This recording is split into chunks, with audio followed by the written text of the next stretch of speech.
Hello everyone, हमारे YouTube channel current affairs connect पर आप सबका स्वागत है। आज की क्लास में हम 31 मार्च और 1 अप्रैल का करंट अफेयर्स डिस्कस करेंगे। तो चलिए शुरू करते हैं आज की क्लास। तो चलिए सबसे पहले देखते हैं कि आज की क्लास में हम कौन कौन से टॉपिक डिस्कस करने वाले हैं। सबसे पहला टॉपिक है अंतर्राष्ट्रीय योग दिवस 2025। अभी इसकी थीम डिसाइड हुई है तो वो हम डिस्कस करेंगे। नेक्स्ट है लार्ज लैंग्वेज मॉडल और जनरेटिव एआई पर हैकेथॉन। अगला है 37वां कथक महोत्सव 2025। नेक्स्ट है इन्योचोस 2025। नेक्स्ट है एक्सरसाइज टाइगर ट्रैम्प 2025। छठा टॉपिक है विकसित भारत युवा संसद 2025। नेक्स्ट है नीति एनसीएईआर राज्य आर्थिक मंच। अगला टॉपिक है सीएस सेठी। नौवा है मैथिली मृणालिनी। 10वां टॉपिक है एबेल पुरस्कार 2025। 11वां टॉपिक है मायना स्वामी। 12वां है निहाल सरीन। 13वां टॉपिक है मानव ठक्कर। और लास्ट 14वां टॉपिक है पुरुष हॉकी हीरो एशिया कप 2025। तो ये टॉपिक आज की क्लास में हम डिस्कस करने वाले हैं। तो चलिए शुरू करते हैं आज की क्लास। पहला टॉपिक है अंतर्राष्ट्रीय योग दिवस 2025। तो अंतर्राष्ट्रीय योग दिवस कब मनाया जाता है? तो ये 21 जून को, प्रतिवर्ष 21 जून को अंतर्राष्ट्रीय योग दिवस मनाया जाता है। तो अंतर्राष्ट्रीय योग दिवस 2025 का आयोजन है के बाद किसके द्वारा किया जाएगा? तो ये भारत सरकार के आयुष मंत्रालय के अंतर्गत मोरारजी देसाई राष्ट्रीय योग संस्थान द्वारा किया जाएगा। अभी इसकी थीम डिसाइड की गई है। तो क्या है इसकी थीम? एक पृथ्वी एक स्वास्थ्य के लिए योग, yoga for one earth one health. ठीक है। अब है कि ये जो अंतर्राष्ट्रीय योग दिवस है इसको कब स्टार्ट किया गया था? तो इसको संयुक्त राष्ट्र संघ द्वारा 11 दिसंबर 2014 को संयुक्त राष्ट्र महासभा के 69वें सत्र के दौरान संकल्प 69/131 द्वारा 21 जून को अंतर्राष्ट्रीय योग दिवस के रूप में घोषित किया गया था। 11 दिसंबर 2014 को घोषित किया गया था। ठीक है। तो ये है इसका इंटरनेशनल डे ऑफ योगा। अगला टॉपिक है लार्ज लैंग्वेज मॉडल और जनरेटिव एआई पर हैकेथॉन। तो ये कब से कब तक हुआ है? तो इसका आयोजन 28 से 29 मार्च तक आईआईटी कानपुर में किया गया है। ठीक है। इसका आयोजक कौन है, मतलब इसको आयोजित किया किसने है? तो ये नेशनल फाइनेंशियल रिपोर्टिंग अथॉरिटी और आईआईटी कानपुर द्वारा आयोजित किया गया है। इसके विजेता VIT Vellore, MNIT Allahabad, IIT Lucknow और Rajiv Gandhi university of knowledge technologies Nuzvid की टीमें हैं। ठीक है। तो चलिए देखते हैं लार्ज लैंग्वेज मॉडल है और जनरेटिव एआई है, वो होते क्या है। तो लार्ज लैंग्वेज मॉडल एक प्रकार का आर्टिफिशियल इंटेलिजेंस एल्गोरिथम है जो नई सामग्री को समझने, सारांशित करने, जनरेट करने, अनुमान लगाने के लिए डीप लर्निंग तकनीकों का इस्तेमाल और बड़े पैमाने पर बड़े डेटा सेट का उपयोग करता है। ठीक है। तो ये है लार्ज लैंग्वेज मॉडल। और जनरेटिव आर्टिफिशियल इंटेलिजेंस या जेएनएआई है, वो किसी क्वेरी या प्रॉम्प्ट के जवाब में टेक्स्ट, इमेज और ऑडियो सहित नई सामग्री बनाने के लिए बड़े जटिल डेटासेट को सूचना के सार्थक समूह में व्यवस्थित करने के लिए प्रिस्क्रिप्ट एल्गोरिथम का उपयोग करता है। ओपन एआई के चैट जीपीटी और गूगल के जेमिनी जैसे लोकप्रिय इंटरफेस के माध्यम से उपयोगकर्ताओं के लिए परिचित जनरेटिव एआई जटिल प्रश्नों का उत्तर दे सकता है, बड़ी मात्रा में जानकारी को सारांशित कर सकता है और मनुष्य द्वारा पहले किए गए कई कार्यों को स्वचालित कर सकता है। तो बेसिकली ये जनरेटिव एआई क्या है कि ये उसके पास जो अवेलेबल इंफॉर्मेशन होती है उसके बेस पे वो जनरेट करता है। ठीक है। जो भी क्वेश्चन है कि आंसर जनरेट करता है, मतलब उसमें जनरेट करने की कैपेसिटी होती है, तो वो जनरेटिव एआई होता है। अगला टॉपिक है 37वां कथक महोत्सव 2025। तो इसका आयोजन 25 से 30 मार्च तक नई दिल्ली में किया गया। ठीक है। तो इसका आयोजन किया किसके द्वारा गया है? तो वो भारत सरकार की संस्कृति मंत्रालय के तहत एक स्वायत्त निकाय संगीत नाटक अकादमी की घटक इकाई कथक के अंदर नई दिल्ली द्वारा किया गया है। तो इसका आयोजक कौन है? कथक के अंदर नई दिल्ली। ठीक है। और इसके तहत विश्व के पहले कथक साहित्य महोत्सव का भी आयोजन किया गया है। ठीक है। तो चलिए देखते हैं अब कथक नृत्य के बारे में। तो कथक है वो भारत के शास्त्रीय नृत्यों में से एक है। ये मुख्य रूप से उत्तर भारत में प्रचलित है। कहाँ है प्रचलित है? उत्तर भारत में। ठीक है। तो कथक शब्द की उत्पत्ति कथा शब्द से हुई है जिसका अर्थ एक कहानी से है। ठीक है। तो दंत कथाओं, पुराणी कथाओं और महाकाव्यों की उपकथाओं के विस्तृत आधार पर कहानियों का वर्णन किया जाता है कथाकार के द्वारा। ठीक है। तो एक मौखिक परंपरा के रूप में शुरू हुआ, बाद में इसमें स्वांग और मुद्राएं जुड़ गई और अभी इसका जो स्वरूप है वो संगीत, नृत्य और व्याख्या का एक संयोजन है। कथक नृत्य में संगीत, नृत्य और व्याख्या का एक संयोजन शामिल होता है। तो ये मुस्लिम संस्कृति से जुड़ा भारत का एकमात्र शास्त्रीय नृत्य है। ठीक है। मुगल दरबार में भी इसको संरक्षण दिया गया और अवध के अंतिम नवाब वाजिद अली शाह के संरक्षण में एक प्रमुख कला के रूप में ये विकसित हुआ। इसके प्रमुख घराने हैं जयपुर घराना और बनारस घराना। तो ये था कथक नृत्य। अगला टॉपिक है इन्योचोस 2025। ये क्या है? तो ये हेलेनिक वायुसेना, ग्रीस की वायुसेना है, उसके द्वारा आयोजित एक द्विवार्षिक बहुराष्ट्रीय हवाई अभ्यास है। ठीक है, तो इसमें भारतीय वायुसेना भी भागीदारी अब की बार कर रही है। तो भारतीय वायुसेना की Su-30 MKI लड़ाकू विमानों के साथ साथ लड़ाकू क्षमता वाले IL-78 और C-17 विमान इसमें शामिल होंगे।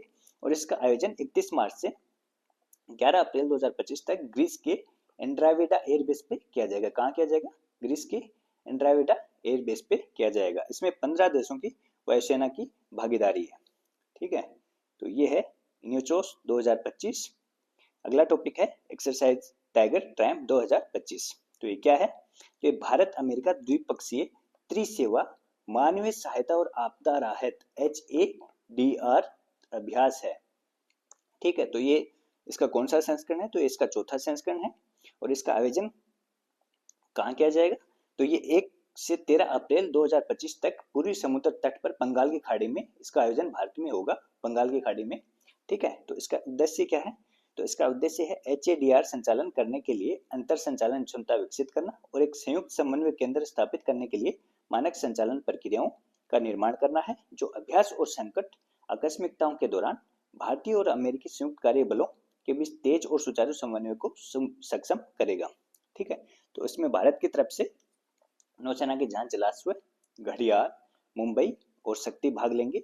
ये इंडियन नेवी के जहाज है, उनके नाम है जलाश्व, घड़ियाल, मुंबई और शक्ति। ये इसमें पार्टिसिपेट इंडिया की तरफ से करेंगे। और अमेरिका की तरफ से इसमें कोमस्टॉक और रोल्फ जॉनसन ये जहाज है। ठीक है, तो ये भागीदारी करेंगे। ठीक है, तो इसका हार्बर चरण है वो 1 से 7 अप्रैल तक विशाखापट्टनम में आयोजित किया जाएगा।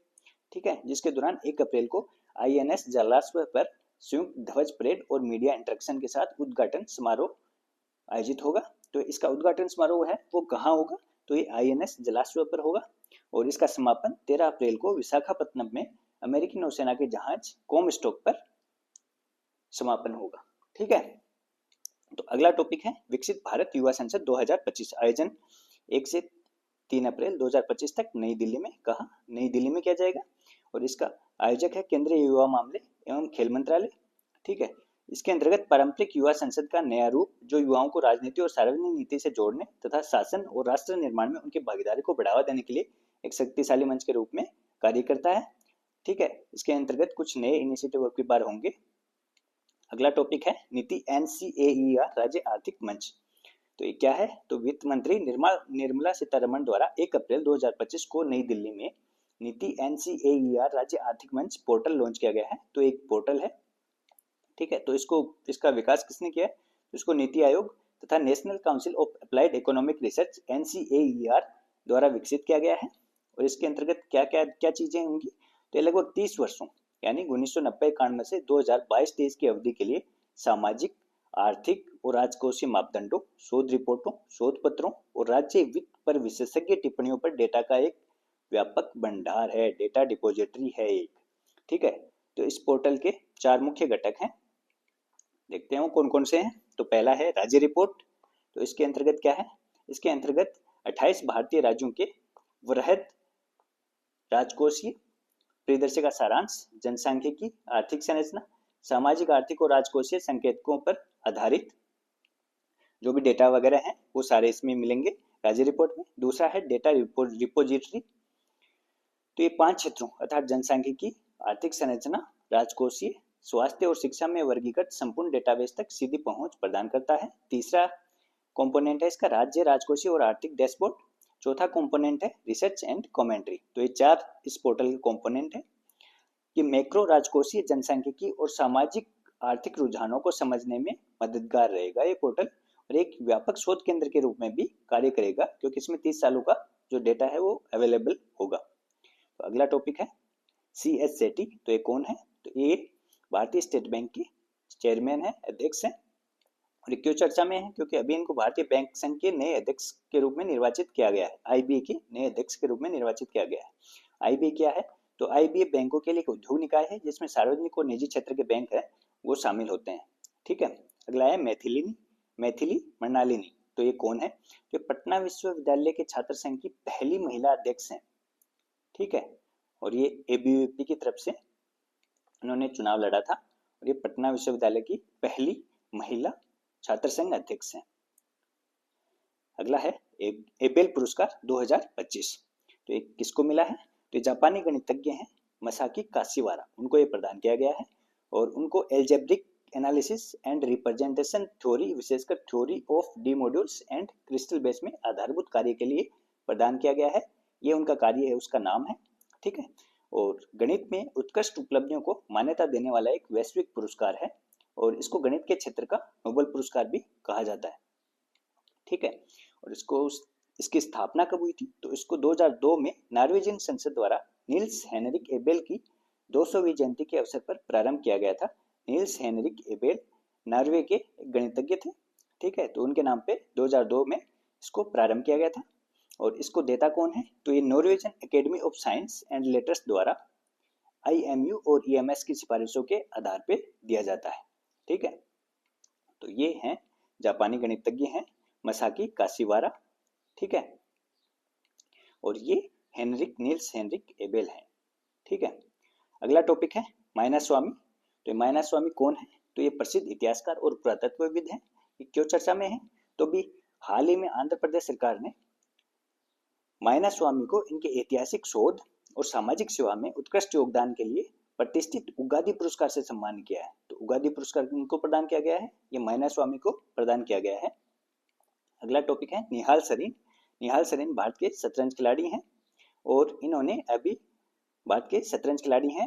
अभी क्लासिकल ताशकंद ओपन एग्जामोव मेमोरियल 2025 का खिताब जीता है। ठीक है। अगला टॉपिक है मानव ठक्कर। मानव ठक्कर भारत के टेबल टेनिस खिलाड़ी हैं और ये WTT स्टार कंटेंडर इवेंट के सेमीफाइनल में पहुंचने वाले पहले भारतीय बने हैं। हालांकि ये बाद में आगे जाके हार गए हैं अभी, लेकिन ये इसके सेमीफाइनल में WTT स्टार कंटेंडर इवेंट के सेमीफाइनल में पहुंचने वाले पहले भारतीय बने हैं। नेक्स्ट और लास्ट टॉपिक है पुरुष हॉकी हीरो एशिया कप 2025। तो इसका आयोजन कहाँ किया जाएगा? तो ये बिहार हॉकी इंडिया के सहयोग से बिहार में किया जाएगा। पुरुष हॉकी हीरो एशिया कप 2025 की मेजबानी बिहार हॉकी इंडिया के सहयोग से करेगा। ठीक है। तो ये पुरुष हॉकी एशिया कप का ये 12वां संस्करण होगा। ठीक है। ये 12वां संस्करण होगा और इसका आयोजन 29 अगस्त से 7 सितंबर 2025 तक किया जाएगा। और हॉकी इंडिया के वर्तमान में अध्यक्ष डॉक्टर दिलीप तिर्की हैं। ठीक है। तो ये हॉकी इंडिया और बिहार स्टेट स्पोर्ट्स अथॉरिटी के बीच में मेमोरेंडम ऑफ अंडरस्टैंडिंग इसके आयोजन के लिए साइन हुआ है। तो ये थी आज की क्लास। अगर आपको क्लास पसंद आई हो तो शेयर, सब्सक्राइब और लाइक जरूर कीजिएगा। Thank you. मिलते हैं।